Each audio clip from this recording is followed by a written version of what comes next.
penalty for not having health insurance. Hopefully, it will be repealed by then. It really hurts people. So that's some of the basics for Obamacare. I wanted to go over some of the forms, what's happening with the penalty, just to give some because people don't even know what's happening. What is my potential penalty? Now at least I've given you that so people could maybe breathe easier and budget for that. And you said you want to talk a little bit about small business and what's happening with Obamacare? Correct.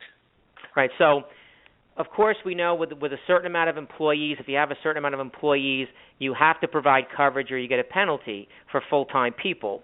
Now, everyone's heard of the news, and I've seen it happen across the board. People are reducing hours to under 30 hours a week. Yes. And so this has hurt lower-income people more than anybody in a few ways. Number one, in order to file the paperwork, you have to hire someone to do it. Just like the earned income credit. The lowest income people who need help have to go to somebody to get this done correctly. So small business are starting to outsource more. This is hurting employment. Right. It's forcing people to say, no, you're a subcontractor now. Chris, I have to stop you for a second because this kind of hits home, and I've seen this personally with different organizations where, you know, these what used to be the 40-hour-a-week employee is now outsourced to, an agency that is providing, various services. So it's more, it's like, okay, nowadays companies would rather pay more in that specific service than I guess they're going to save overall with, the employee package along with the full benefits package. So I've seen that. And then on top of that, from the outsourcer, I've seen them not give their specific employees, 32 hours because, that magic number 32. So I just had to stop you right there because it just resonated with me where I've seen it happen. And I first heard about this on NPR. So it was like maybe 5 o'clock in the morning, and I'm listening. I'm on my way driving to work, and I hear it on NPR. This is like maybe about 5-6 years ago, and they were talking about the new norm. This being the new norm. This is before the whole Obamacare really kicked in. Okay, I just wanted to interject with that. Well, it's like all entitlement. So just in general, it hurts. It's something that they want to keep lower income people saddled to the government because it's for votes. So what's happening here is that the people get more and more disenfranchised when they lose full-time work. It hurts the next generation to see this as normal. So they, of course, become more and more on the public entitlement dole, if you will. And that's, yes, it hurts me because I pay a lot of taxes, but it hurts them. The whole 99%, 1% argument we've had over the years has nothing to do with the 1%. They pay plenty of tax, trust me. The issue is that its entitlements are strangling people, and they look, like, for example, look since 1970, look at out-of-wedlock birth rates and things like that. The only difference now is so there's a lot of things that happen that liberal policies are to maintain votes, but it's hurting the lower income people worse than anybody. I have high taxpayers that are bothered, but believe me, I do a lot of volunteer work with the formerly incarcerated. Trust me, these people have been so hurt by the entitlement system. That's a 3-hour conversation. Gotcha. So I guess as we wrap this up, I want to briefly go into, I'm going to say these 3 numbers, 529, and why they matter so much, and why would you, when you're performing your service, let's say whether it's a business or just someone just filing their specific taxes, why would you say the number is 529 to them? Well, 529, especially for New York taxpayers, this is one of my notes here, glad you brought it up, is that you can get a tax deduction up to $10,000 for a married couple for making a direct contribution to a 529 plan, and that grows tax-free. And if you take it out for education expenses, it's still tax-free. So let's imagine why that's such a significant interest. The interest rates now are terrible. CD rates are 0.9. We all know there's no benefit in putting money in a savings account. But imagine you're in a higher New York bracket, 7-8%. So I put in $10,000. I save $800 immediately. That $10,000 only cost me $9,200, really. And then that $10,000 grows tax-free. I have a 1-year-old. 17 years later, that money could double. I take it out. I've paid no tax. I will pay no tax on the growth, and I've saved $800 to begin with. It's a no-brainer if you have children and you live in New York especially. The good thing about the 529s is that they're conservative. They have state plans. You really can't invest in something that's going to be a dog because they want to make sure it's saved money. But certain states, especially New York, that allows a deduction on the tax return is if you have any money and you could put it towards that's the savings you want to put it towards. It's instant interest at the tax rate that you're going to save. It's a no-brainer. Chris, that's excellent information. Hey, I do want to ask you a question on at the onset of the show.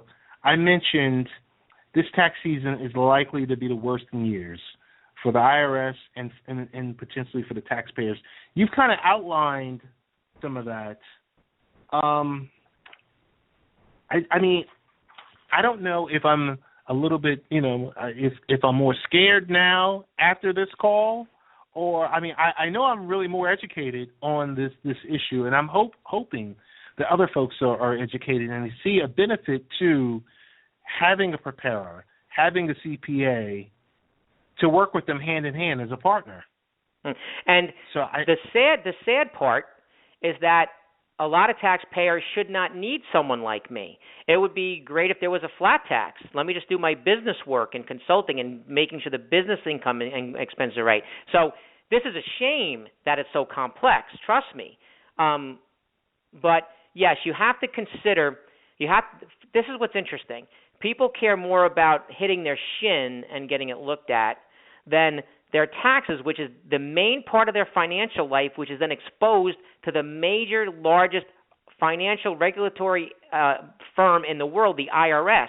So people need to really take a really hard look at who they're dealing with. Now, very important point about the IRS.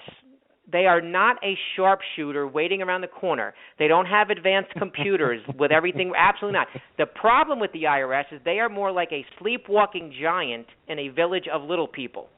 So 95% of notices I get are incorrect. So if you do your tax return incorrectly and you get a notice, that can take you so long to fix, and sometimes people throw up their hands and pay. So dealing with the mess that the IRS is that's what you're up against. That's why you need someone really to make sure things are right and to protect you and insulate you going forward. So in doing this work every day, dealing with the IRS, I know on the back end and the front end and everything else how to present things correctly and honestly, but in a way that's going to minimize your risk of them making a mistake in looking at you. You understand? Totally. Gotcha. Right. So, gotcha. So have a consultation with me. And I agree. If you've met other accountants, and I agree. My phone's ringing off the hook. And basically, I feel like I want to be the best at what I do. But the second thing, which is really the most important thing, is that I genuinely care about you and your family and that taking on this responsibility and what it means to you. And I genuinely know that I have that more than most people on the street. So I urge everyone to reach out to me. My website is chriswhalencpa.com. That's WHALEN CPA.com, Chris Whalen. My phone number is right there. My email is right there. Call me, email me. We could set up a phone consultation. Any questions you might have about these topics or anything else that you might have in business or taxes that you feel you want my input on, I would be more than happy to help any of Ted's listeners anytime.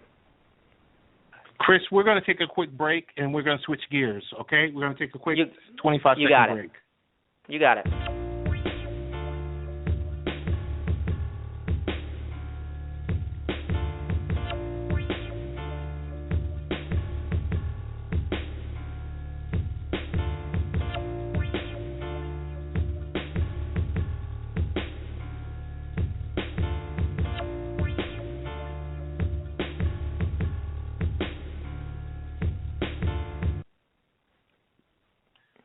and we're back. We spent the last 35 minutes with Chris Whalen CPA, providing tips to parents that are preparing for the tax season, those that, we've given you various situations that, you might fall into, really helpful. But I wanted to shift gears and speak with our featured guest, Chris Whalen, but he's going to put on a different hat. He's going to put on the foxhole father hat because there's something special. There's something special that I wanted to cover in this last segment. Chris, you and I met, many, many months ago, and you came on the show, and it was a great interview, great segment about foxhole father. And I just wanted to do a recap because I want to really see from that time that we spoke in September what's happened with the foxhole father, your initiative for dads, your book is great, and everything. And I just wanted to just check in and see what's the next phase. Well, thank you very much. Of course, my main vocation is I am the father now of 3 grown, beautiful daughters.